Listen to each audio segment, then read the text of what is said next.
And what is up, all moviegoers? TCT and Pinky Squirrel back again. And what are we going to see today, Pinky? The Smashing Machine. The Smashing Machine. What do you know about this movie? The Rock's in it. She just knows that The Rock is in it. Guys, I know who Mark Kerr is. I grew up watching Mark Kerr in Pride before the UFC became a thing, before it was bought by Zuffa. And let me just say, Mark Kerr, when he was on the juice, because we know he was on the juice, was a force to be reckoned with. If you look at his record like in the UFC, I think it was like 15-11. You know, people are gonna look at his records like, oh, he wasn't that fantastic. Watch his Pride fights. Watch the stuff he used to do. He is a magnificent wrestler. He is the king of ground and pound back in those days. Basically, he would slam you to the ground and just start pounding on you. And pretty much the reason why they're doing this movie is because he's one of the forefathers of the reason the UFC and the MMA is as big as it is today. You know, Roy Gracie and all those guys back in the day, making the sport what it is. I remember that, you know, I grew up watching Iron Mike and all that, but I wasn't like the hugest boxing fan. But I was a fan of like Karate Kid, martial arts, Chuck Norris, Steven Seagal, Sylvester Stallone type action, Arnold Schwarzenegger type action. I was like, I like these movies where they're doing karate, kung fu, like Bruce Lee and all. And then when I finally saw cage fighting, which I had to have been about 7 or 8 years old when they were doing the Pride fights back then, people thought it was barbaric, but I've introduced you to that since we've met, and you've started like getting a little entertained by this. She's very new to the world of mixed martial arts. She doesn't know much about it, so that's why she's curious to go and see who Mark Kerr is. Now, I did listen to the Joe Rogan podcast that he was just on. I've listened to a couple of podcasts. The real Mark Kerr was just on, and I think you've listened to some interviews as well. I watched the Rock interview on CBS. Yes. So she's watched the Rock stuff. I need to introduce you to Mark Kerr, like who he is, and show her some of these fights. Back when I think he faced was it Heath Herring or one of them back in the day. It was a pretty good fight. He lost that fight, but it was a pretty good fight. There was a couple of fights where they're probably going to show it in here, where you just see how dominant he was. But I don't think this movie's going to be more about the fighting as it is going to be about his lifestyle. Yes. He was very addicted to drugs and alcohol back in those days, and he talks about it a lot on these interviews and podcasts. So this is where we're going to see The Rock shine. I don't think I've seen The Rock in a now I saw Snitch. I will say I don't think I've seen him in a serious acting role since Snitch. But before that, I think the last one where he was like in a serious drama was The Gridiron Gang. Yeah, I was going to say Gridiron. The Gridiron Gang, he was really good in that. And he's gotten that Hollywood trope that he's the action movie star like Arnold Schwarzenegger was.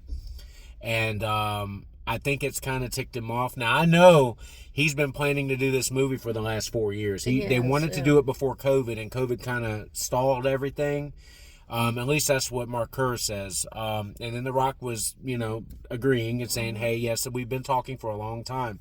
The Rock has wanted to do this for a long time. And The Rock and Emily Blunt, who... magnificent. I just showed her Sicario yesterday. Amazing. And her and Benicio del Toro were excellent in that movie. And Emily Blunt's one of my favorite current actresses. I'm just gonna say anything she's in. I need to show you Edge of Tomorrow with her and Tom Cruise. Oh. That is a great movie with Emily Blunt. If you guys have not seen that, but I really want to show her Edge of Tomorrow. But she is in a lot of great features nowadays, and I'm really excited. I want to see if she's worthy of an Oscar for this one. He might be. I don't know. He looks like Mark. Let's just put it that way. Yes. You put a picture of young Mark next to The Rock in this, they look alike. His mannerisms, everything, from what I remember as a kid seeing Mark Kerr. Mark Kerr, to me, is very important to mixed martial arts. He's not the greatest fighter of all time, but he's definitely one of those forefathers that helped cement MMA into legacy. You got others like BJ Penn, you got George St. Pierre, today you got John Jones. We love mixed martial arts. She's starting to learn more and more and more about mixed martial arts, which I'm really excited for her to go in and finally watch. This is, I think, your first MMA movie. Yes, because we watched Queen of the Ring was the last wrestling. Queen of the Ring? Yeah. Yeah, not Queen of the Wing, Queen of the Ring. She can't talk today. But, yeah, guys, so we're going to go in here and we're going to check this out. Before we get started, though, don't forget to check out our links in the description below. Check out Ice Shaker, Whatnot, eBay, our Twitch channel, and Pinky Squirrel's channel. She's starting to put a little bit more content out as well.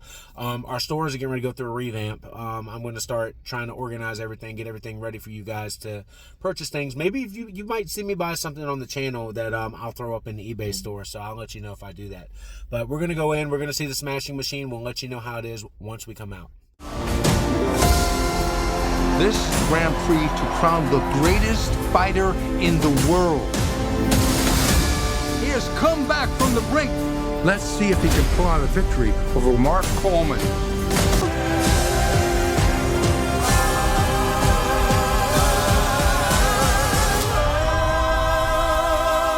Big strong man, I love you.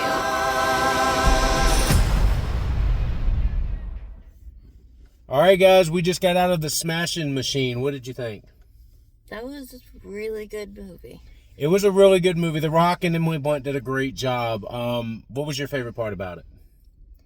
I liked seeing the emotional roller coaster where the drugs helped in one situation, but it really caused problems everywhere else. Yeah. For those of you who don't know, like he was juicing back then on opioids, and he selfly admits that in the interviews today.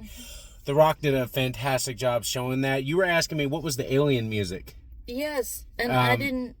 So it turns out the drugs had their own theme music. Yes, so I whispered over to her. I go, that's when he's on opioids.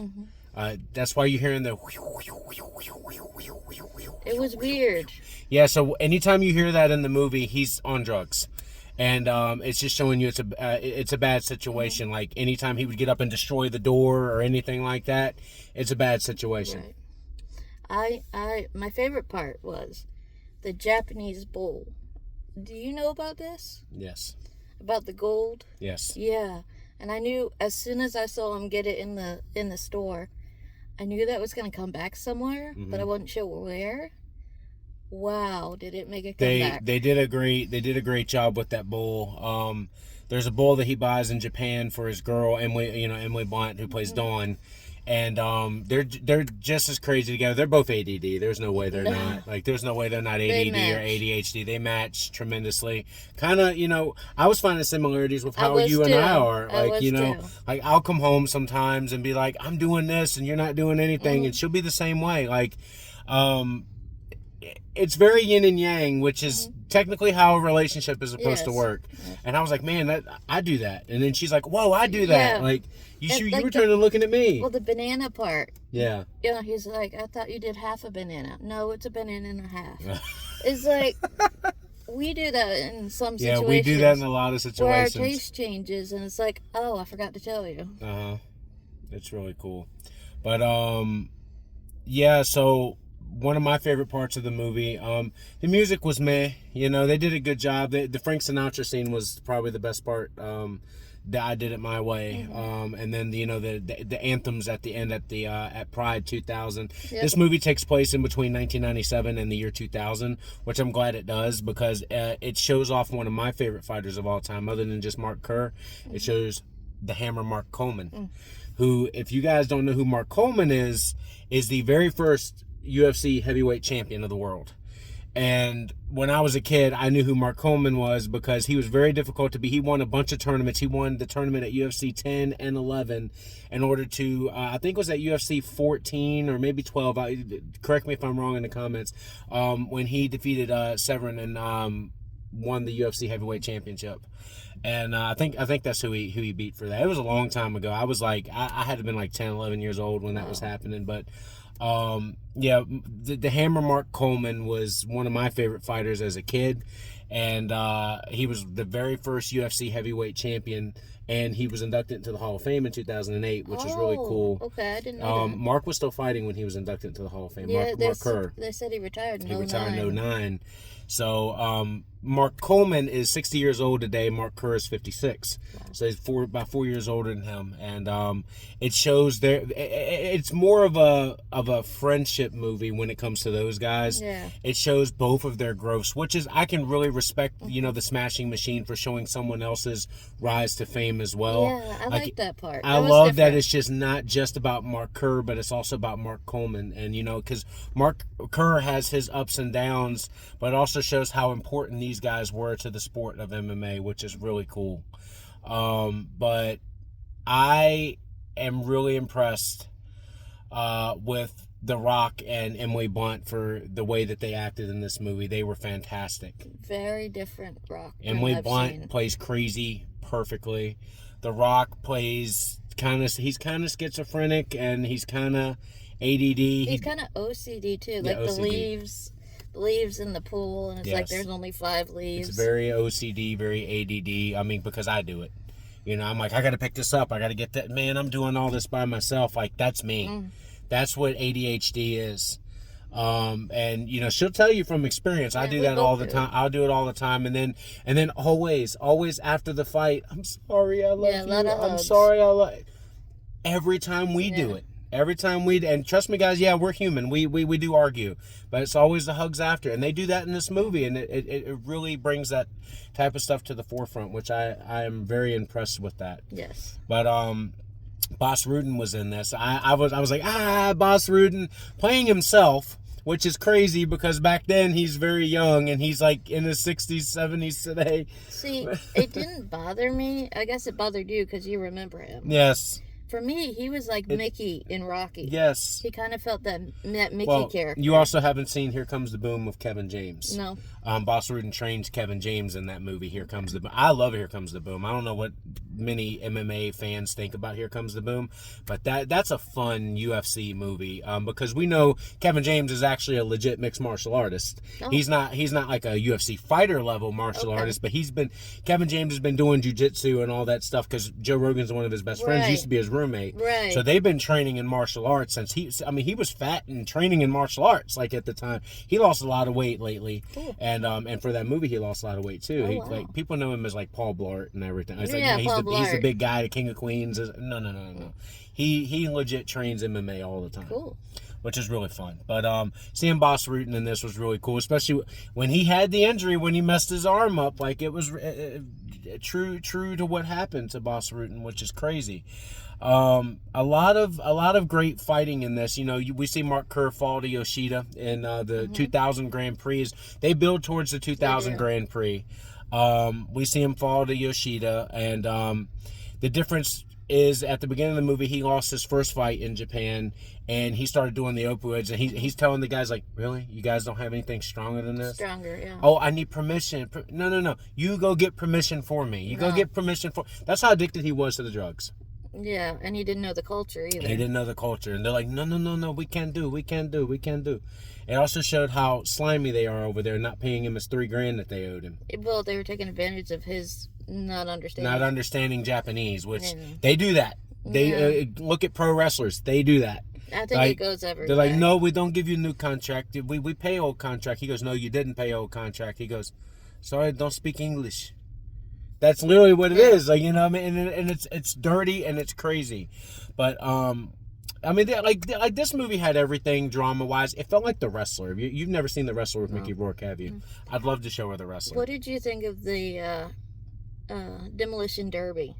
Yes. Did you get that? I understood that he felt like number 45. Like he was the one being grounded and pounded. I was really tense through there because how is he gonna fly apart? So I was loving it because I'm like, this is his first big test. Mm-hmm. Like something that's reminding him of what happened to him in that first fight where he got kneed in the back of the head. They called it a no contest, but he had lost his first fight and then he just fell into the drugs and everything like that. Like they show him overdose, they show him go to the hospital and everything like that. and him and her having their back and forths throughout the movie. Yeah. It's really cool. It shows, yes, they did get married for 6 years, and they have a son, and the son actually went to see this movie and said, wow, this is amazing. Yeah. Met The Rock on set, was like, Dad, he looks like you. He looks like you. I think he's 21, 22 years old now. He's just in college or just out of college? He's just in or out of college. I can't remember what Mark Kerr said, but his son is more into like the footwork of boxing and stuff. Like he was talking about that a lot on Joe Rogan the other day. He's like, my son is sitting there like studying footwork and all that stuff. Yeah. Like he loves that stuff, which you know what, it's definitely a fun thing. It's definitely a fun thing to study with MMA, but we're gonna keep this short and sweet because this was a good movie. What do you rate this movie, The Smashing Machine? I give it an 8. You give it an 8? I was gonna give it an 8 as well. It's beautiful, and I love the way it's very different for a fighting machine. It's very different for a fighting movie. Mm-hmm. She hasn't seen The Wrestler yet. I personally think The Wrestler is better than this because you've not seen it yet. But The Wrestler really shows what professional wrestlers go through, and this guy showed what MMA fighters went through, especially at a time when the sport was not well received, like the little scene in the hospital when he was talking to the grandma and the little kid. Right? She's like, no, I don't think I can do that. He's like, well, thank you very much. You know, being very nice and respectful. And the little kid's like, oh, this is a fighter. I want his autograph. It's really cool. It's really cool. He knew who he was. I think the kid knew who he was. Knew, but he was so shy. But he was so shy, and it was really neat. And then one of the scenes I love is when him and Mark Coleman go to the fans in Japan. They come out of the tunnel and they start signing autographs to people waiting at the garage tunnel. Mm-hmm. More people need to do that. And I get it. There's people that are going to take advantage of that situation and put stuff on eBay and all that, which is what the pro wrestlers are going through right now. They have that issue. But when you're at the venue and you're out there trying to get a glimpse of like maybe your hero, go out there and sign something for a few minutes and then leave. Mm-hmm. You know, and just be like, hey, these people pay hard-earned money to come and see you. Go and entertain them for a minute, and then just say hi, shake their hands, take a picture, and then you can go back to your locker room. You know, especially if there's security there that can protect you. Yeah. But, like I said, we're going to give it an 8. It's a fun movie. Definitely go see it. I will say that there is some language in it. There is some violence in it. It is hard R. Mm-hmm. Not super hard R. The Wrestler is even worse hard R. It's more emotional R. Well, she's not, like I said, A24 does a great job. They do that. I'm really liking that studio. Yes, A24 does a fantastic job with these biopics. Mm-hmm. We got a couple more biopics that are coming out with A24. We were thinking of seeing Springsteen. Let us know if you want us to see Springsteen. We were thinking of seeing it. I'm not too crazy about Bruce Springsteen himself. I like his music and everything, but I love the guy that's playing him, Jeremy Allen White. He is. Oh my gosh. I watched him on Shameless before he did The Bear. We're watching The Bear right now on FX, so absolutely love that show as well if you guys haven't seen that. But so one of the reasons I would actually watch the Springsteen movie, even though I'm not crazy about Springsteen himself, would be for Jeremy Allen White, just to see what he's able to do. Mm-hmm. But let us know what you all think of the movie, guys. Our next movie that we're going to go see is next weekend. We're going to go see Tron Ares. Yes. And she has seen both Trons now, Tron and Tron Legacy. You enjoyed them. You had a great time. So we're excited to see where this one goes as well. So keep a lookout for that one as well. And don't forget to hit the like and subscribe button and check out all our affiliates down below. Like I said, our store is about to go through a revamp. So if you don't see anything in my shop on Whatnot, you will pretty soon. So just follow and just keep track of everything that's going on. Do the same with eBay as well. And I know I haven't been on Twitch in a while because I'm working now full-time once again. So maybe around the holidays, I'm going to start doing more streams. I will announce them on my community tab, okay? So, guys, don't forget to hit the like and subscribe button. And as always, this is TCT and Pinky Squirrel signing off. The Smashing Machine, go see it now. The Rock better win an award for that because I think he did a great job. It's definitely award-worthy. Him or Emily are going to win something for that. It was really well done. But, guys, we're going to go. We'll see you on the next one.